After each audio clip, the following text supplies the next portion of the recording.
17 April 1997।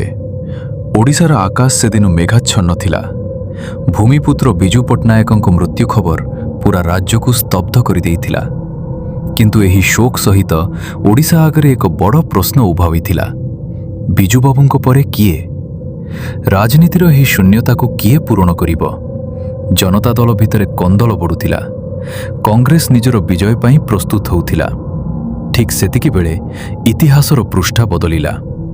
26 December 1997ରେ ଜନ୍ମ ନେଲା ଏକ ନୂଆ ଶକ୍ତି, ବିଜୁ ଜନତା ଦଳ। ନବୀନ ପଟ୍ଟନାୟକ, ଯିଏ ରାଜନୀତିରୁ ଦୂରରେ ଥିଲେ, ସେ ନିଜ ପିତାଙ୍କ ସ୍ୱପ୍ନ ପୂରଣ କରିବାକୁ ମଇଦାନକୁ ଓହ୍ଲାଇଲେ। କିନ୍ତୁ ଏହି ଲଢ଼େଇ ଏତେ ସହଜ ନଥିଲା। କଂଗ୍ରେସକୁ ହଟାଇବା ପାଇଁ ଏକ ଦୃଢ଼ ସାଥୀର ଆବଶ୍ୟକତା ଥିଲା।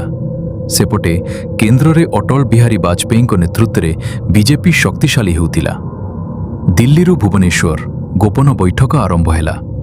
ଦିଲ୍ଲୀପ ରାୟ ଏବଂ ବିଜୟ ମହାପାତ୍ରଙ୍କ ପରି ନେତାମାନେ ଏହି ମେଣ୍ଟର ସୂତ୍ରଧର ସାଜିଲେ।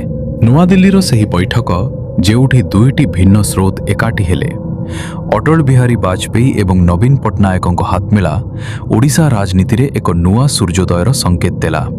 ନବୀନ ବାବୁଙ୍କ ଶବ୍ଦ ଥିଲା ସ୍ପଷ୍ଟ, ଆମର ଲକ୍ଷ୍ୟ ଗୋଟିଏ, ଓଡ଼ିଶାର ବିକାଶ ଏବଂ କଂଗ୍ରେସର ଅବହେଳାର ଅନ୍ତ। 1998 ମସିହା ନିର୍ବାଚନ, ବିଜେଡି ଏବଂ ବିଜେପି ମେଣ୍ଟ ଓଡ଼ିଶାରେ ଝଡ଼ ସୃଷ୍ଟି କଲା। 21ଟି ଲୋକସଭା ଆସନରୁ 6ଟିରେ ଏହି ମେଣ୍ଟ ବିପୁଳ ବିଜୟ ହାସଲ କଲା। କଂଗ୍ରେସର ଗଡ଼ ଧୂଳିସାତ ହୋଇଗଲା। ସେହିଦିନଠାରୁ ଆରମ୍ଭ ହେଲା ଓଡ଼ିଶା ରାଜନୀତିରେ ନବୀନ ଯୁଗ। ଏକ ମେଣ୍ଟ ଯିଏ ଇତିହାସ ବଦଳାଇ ଦେଲା। ଏକ ନିଷ୍ପତ୍ତି ଯିଏ ଆଧୁନିକ ଓଡ଼ିଶାର ମୂଳଦୁଆ ପକାଇଲା। ଓଡ଼ିଶା ରାଜନୀତିର ଏହି ଅନାଲୋଚିତ କାହାଣୀ ଏକ ନୂତନ ସୂର୍ଯ୍ୟୋଦୟର କାହାଣୀ।